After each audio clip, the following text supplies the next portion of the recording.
Chuka's eyes were focused, determined, and honest as he spoke. Mama Ujunwa, I have come to seek Ujunwa's hand in marriage. I may not be rich, but I am hard-working, and I will take care of her. For a few seconds there was complete silence in the compound. Even the breeze seemed to pause, waiting for what would happen next. Then, like thunder cracking the sky, Mama Ujunwa exploded into laughter. Chim! She clapped her hands loudly. Did I hear well? Did my ears deceive me? A common fisherman wants to marry my daughter? Wonders shall never end in this village. Her daughter, Ujunwa, stood behind her. Look at you, Chuka. Mama Ujunwa continued, her eyes travelling from Chuka's worn-out slippers to his torn shirt. What do you have? A broken canoe and an empty pocket? My daughter will marry a prince, not a pauper smelling of fish. Unwa clicked her tongue. You have no shame, Chuka. Don't you know who I am? I cannot stoop so low to marry a wretched man like you. The words hit Chuka like stones, but he stood still, his shoulders squared. He had heard whispers about Ujunwa's arrogance, but he had hoped that beneath her beauty there would be humility. He was wrong. Chuka took a deep breath and bowed his head slightly. I understand, Mama. I will take my leave. But Mama Ujunwa wasn't finished. She turned around sharply and called out, Kioma! Kioma! Come here! From the corner of the compound, a slim girl with a tired face and sad eyes walked forward, her broom still in her hand. Her dress was faded, her feet dusty, and her hands rough from years of labor. She was beautiful, more beautiful than Ujunwa, but her beauty was hidden beneath suffering and silence. Chioma stopped a few feet away, avoiding eye contact, her heart pounding. She knew nothing good ever came from her stepmother, calling her like this. Mama Ujunwa sneered and pointed at her. Since you are looking for a wife, Chuka, and you think you can enter my house empty-handed and take my daughter, here! She waved her hand dismissively. Take Chioma. She is available. She is nobody's child. You can marry her. After all, one wretched person deserves another. Chioma was shocked. She felt her knees wobble as shame crawled up her skin. Chuka lifted his eyes and looked at Chioma properly for the first time, and what he saw made his chest tighten. Her beauty was different. It was hidden, gentle, like a flower struggling to grow in the middle of thorns. But beyond her physical beauty, there was sadness in her eyes. He shifted his gaze back to Mama Ujunwa. Is she your daughter? She's my late husband's child, Mama Ujunwa said coldly. Her mother died giving birth to her, and her father followed her shortly after. I've been the one carrying her useless load since she was a baby. She has nothing, Mama Ujunwa added wickedly. No family, no money, no beauty compared to my Ujunwa. If you must marry from this house, carry her and go. Chuka remained silent for a long moment, his eyes fixed on Chioma. She didn't dare to look up. Tears welled up in her eyes, threatening to fall. Suddenly, Chuka spoke quietly but firmly. I will marry her. Chioma's head snapped up in shock. She stared at Chuka like he had just spoken a foreign language. Mama Ujunwa burst out laughing again. Ah, Chai, it's true what they say. Poor people like to gather together, fisherman and house girl, perfect match. Ujunwa hissed and walked away without sparing Chuka another glance. Chuka stepped closer to Chioma, lowering his voice. I will come back in 3 market days to see your people, Mama Ujunwa. Prepare her. Before anyone could say another word, Chuka walked away. Chioma stood still, unable to move. Her ears were ringing, her heart racing. She had never imagined her life would turn out like this. All her life she had dreamed of freedom, of escaping Mama Ujunwa's cruelty. But now, freedom looked like a prison wrapped in marriage to a man she didn't know.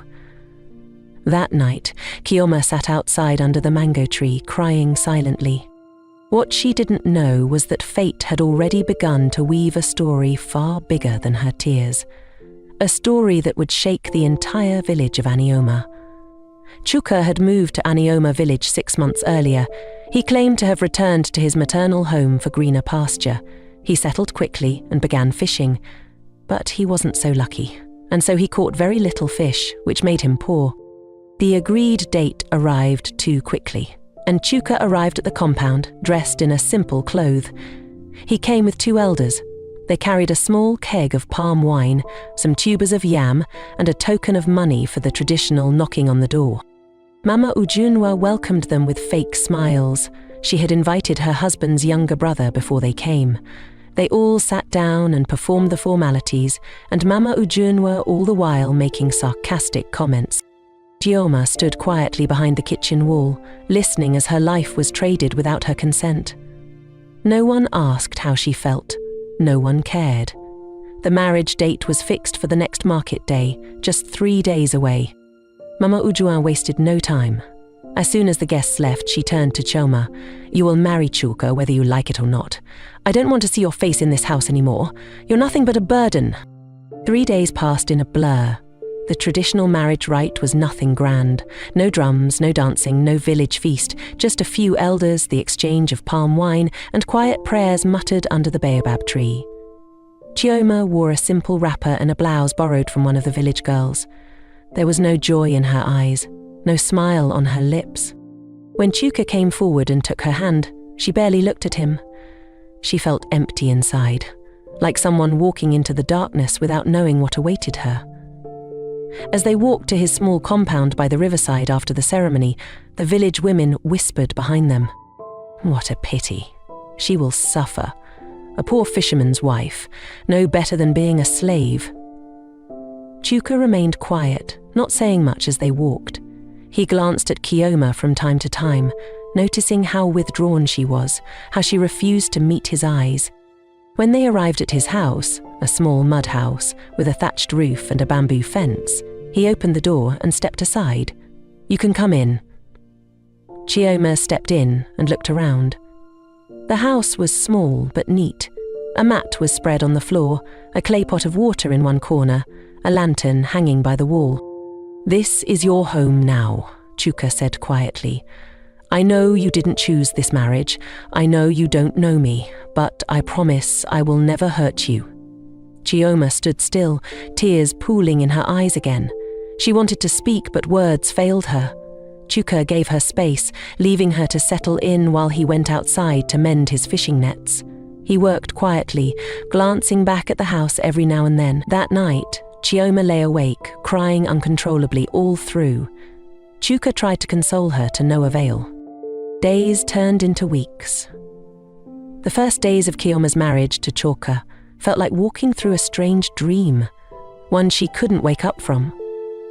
She moved around the small compound like a visitor, quiet and withdrawn, carrying out her chores without being told, but never smiling, never laughing.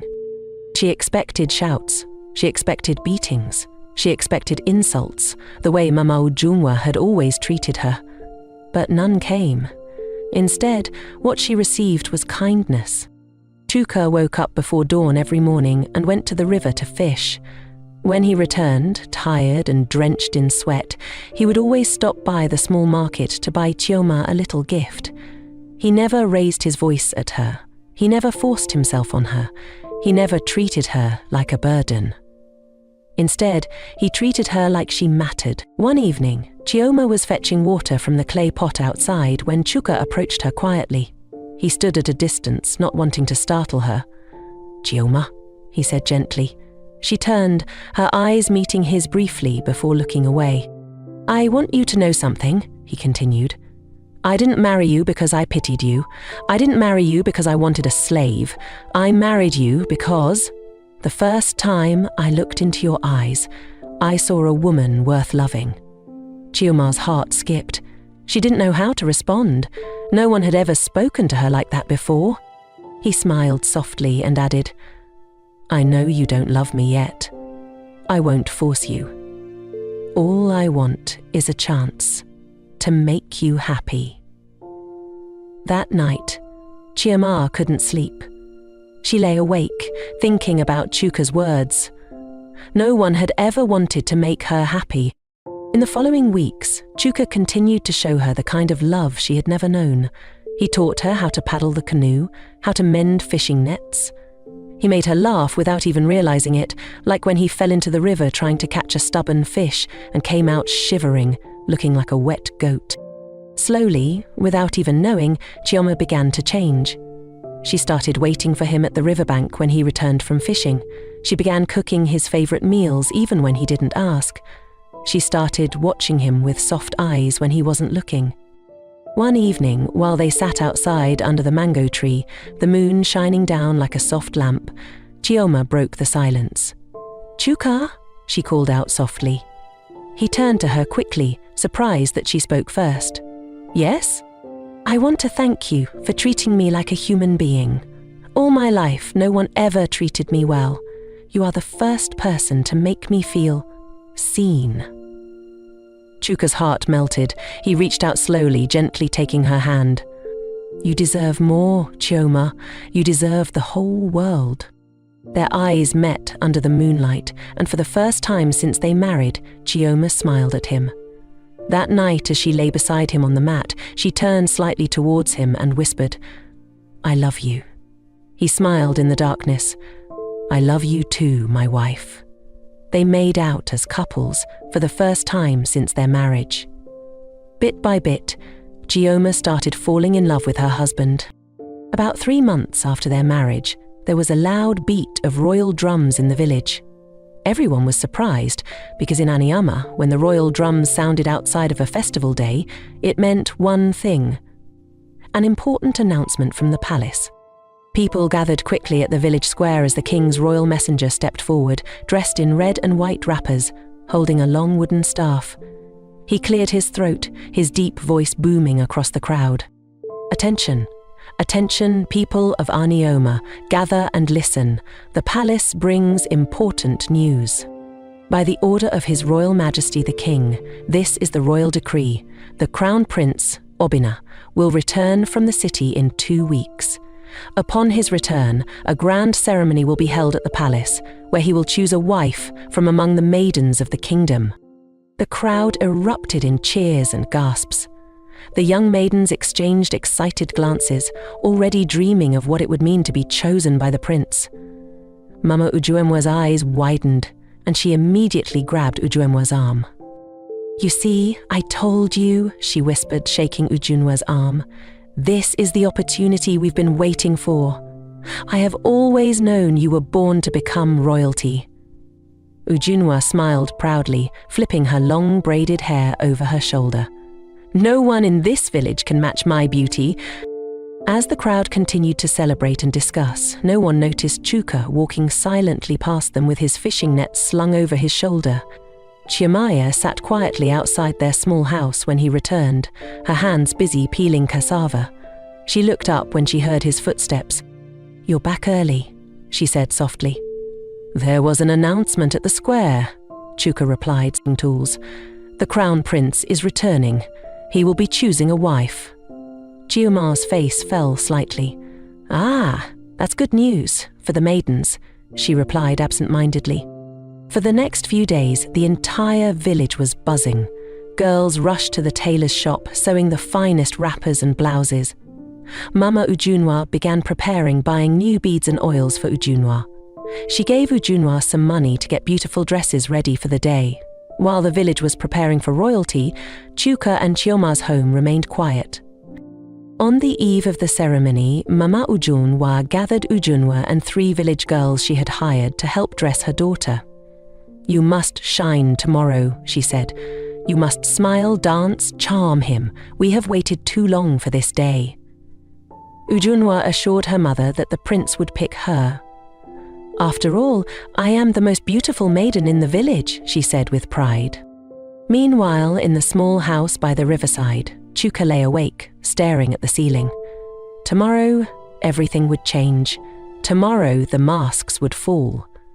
Tomorrow, the truth would be revealed. And he wondered, would Chioma still look at him with the same eyes once she knew who he really was? Would she still love him when she realized he was not just a poor fisherman, but the prince every maiden in Aniomo was dreaming of? He was really scared of what the outcome would be, but he kept calm. The day came and the entire village of Anioma woke up to the sound of drums. The village square was filled with people almost immediately. Women dressed in their finest wrappers, adorned with beads and head ties. Men wore their best clothes too, standing tall, hoping to catch a glimpse of the prince. Children ran about, excited to witness something they would talk about for years. At the center of it all, Mama Ujunwa stood like a queen, supervising everything, making sure no speck of dust touched her daughter. Ujunwa stood beside her, dressed in the most expensive lace wrapper they could afford. Her skin glistened, her face painted perfectly, her eyes sharp and confident. "Today is your day," Mama Ujunwa whispered to her daughter. "You will not come back to the house as an ordinary girl. You will return as the future queen." Ujunwa smiled proudly. "No one can compete with me today." Other maidens also were elegantly dressed and hopeful. Far away, by the riverbank, Kioma prepared a simple meal of yam and palm oil. She could hear the drums from the palace square, but she paid them no attention. She had no business with royalty, no place in the gathering. Her life was here with Chuka, simple and quiet. She had woken up that morning feeling strangely happy. She didn't know why, but her heart felt light, almost like she was expecting something good without knowing what it was. Chuka, on the other hand, was unusually quiet. He barely ate. He sat outside under the mango tree, staring at the sky like a man with the weight of the world on his shoulders. When Chiama came out to sit beside him, she noticed the way he kept looking towards the village. "Are you not going to the square?" she asked. Chuka smiled faintly. "No, my place is here." Kioma blushed lightly and looked away. Her heart danced at his words, though she didn't fully understand why. At the palace square, the atmosphere was electric. The king sat on his golden throne, elders and chiefs gathered around him. Then the royal gong sounded. The crown prince had arrived. But when the crowd looked around, they didn't see anyone. The king's voice thundered across the square. "My people, today is the day my son, Prince Abina, will choose a wife. But before he does, you must know something important. My son returned to this village many moons ago, but he did not come as a prince. He came as a common man, to live among you, to see with his own eyes, and to find a woman who will love him not for his crown, but for his heart." Although I didn't like the idea when he shared it with me, he made me see reasons. You all didn't recognize him because he had been away for a very long time. The entire square fell into shocked silence. People looked at one another, confused. The king's eyes scanned the crowd. "Today, you will meet the real prince." Suddenly, the crowd parted as the king's guards stepped aside. And there, walking slowly and confidently toward the throne, was Chuka, dressed in fine royal regalia. Head high, eyes calm. It took a moment for the crowd to recognize him. Gasps filled the air. "Ah, it's Chuka, the fisherman! It's not possible. Chuka is the prince?" Mama Ujunwa's mouth fell open. Her legs trembled. Ujunwa's face turned pale. She couldn't believe her eyes. The man they had mocked, rejected, humiliated, he was the prince all along. Chuka stood before his father and bowed deeply. The king stood and embraced him. "My son," the king said proudly, "you have chosen wisely." Chuka turned to the crowd, his voice strong and clear. "I am sorry for the misinformation. Today I won't be choosing a wife. We are here to celebrate my return from the city after so many years of being away, studying. There is a lot of food and drinks to go round. Make merry. As for a wife, you all know I already found one. She is more valuable than gold." "Son, where is she?" the king asked. Chuka smiled softly. "She is not here. She does not know she is married to a prince." Mama Ujunwa's heart raced painfully. She grabbed Ujunwa. No, this can't be happening." And with that she collapsed and was rushed out of the palace square. When she regained consciousness, she was full of regrets. Her stepdaughter, the girl she had called useless, the girl she had thrown into the arms of a poor fisherman, was now the prince's wife. Ujinwa sobbed softly as she watched her mother. Chuka, now known as Prince Obina, with some palace guards, returned to his hut to fetch Chioma. He walked towards her, dressed like a prince, his eyes filled with love. Chioma stood frozen, her mouth open, and before she could say a word, he stopped in front of her and said softly, "Forgive me for hiding who I am. I wanted to know if you would love me without the crown." Tears filled Chioma's eyes. All the kindness, the love, the quiet ways he cared for her, it all made sense now. She hugged him tightly as she continued to sob. 1 week after the shocking announcement, the village of Anioma came alive again, this time for a proper royal marriage ceremony. This was not the quiet, shameful wedding where Chioma was handed over like unwanted property. No. This was a grand, colourful and unforgettable celebration, one that befits the marriage of a prince and his chosen queen. The palace square was decorated with palm fronds, colourful fabrics and clay pots filled with fresh flowers. Royal drummers beat the talking drums with pride, their rhythms echoing across hills and streams. The entire village gathered, dressed in their best attires. Dancers swirled and leaped, singers praised the names of the bride and groom. Chioma stood at the entrance of the palace courtyard, dressed in the richest George wrapper, her head tied with a sparkling coral bead crown, gold earrings dancing on her ears. Her smile radiated like sunshine, her eyes glowing with joy. The elders, chiefs, and palace priests conducted the traditional rites one after the other. Kalanut was broken, the royal wine was poured. The village women screamed excitedly when Chioma knelt gracefully and offered a cup of palm wine to Prince Obina, as tradition demanded. Prayers were offered and the celebration continued late into the night, with drumming, dancing, laughter, and feasting. 2 months after her marriage ceremony, Queen Chioma returned to her stepmother's house and made peace with her, assuring her that she was and remained the mother she knew. Mama Ujunwa and Ujunwa begged her for forgiveness, and she forgave them. She returned to the palace and she lived happily with her husband, the prince. Some years later, after the king passed, Prince Obina was sworn in as king. Together, they ruled the land with fairness and equity. They had 3 children, 2 boys and a girl. They lived happily ever after. Thank you so much for watching this beautiful and emotional story to the end. If you enjoyed this story, please don't forget to like, share, and subscribe to the channel for more breathtaking, interesting, and inspiring stories like this. Your support means everything to us. See you in our next video.